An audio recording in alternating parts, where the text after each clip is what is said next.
माली तिजारत په दुकानों کې پروت ته خلکو سره دنیا قسمه قسم مال لې هغه هم تاسو قیمت کړئ خودل ته خلک یو تپوس کا دام اهم مسله ده خلک تپوس کا مفتی سے منتدا وایي چې قیمت یو د قیمت فروخت یو د قیمت خرید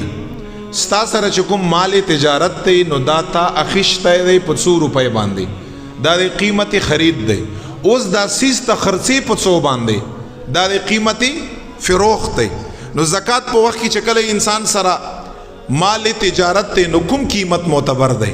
چې په کوم پیسو باندې دا سیز ستا اخیشته دی دا اغي حساب پکړي او کنا دا سیز چې په 100 روپۍ باندې خرڅيږي دا هغه حساب پکړي هغه معتبر دی نو دا یاد لره صاحبانو قیمت فروخت دی ها چې په 100 روپۍ باندې دا سیز خرڅيږي آغا حساب بتا کړی دا نه مثال کے طور پہ ستا یو سیز اخیشته مال تجارت تپارا په 200 روپۍ باندې خرڅي په 250 روپۍ باندې نو ته شکل حساب کړی د مال تجارت نو دا سیز په 100 روپۍ کی حسابې په 250 روپۍ کی بھی حسابې چې کوم قیمتي فروخت قیمت خرید نه اب حسابې او دا غې نه چې څومره روپۍ جوړېږي صاحبانو اب را جمع کړي او بیا به د خدای پاک جل جلاله د رضا لپاره ورکړي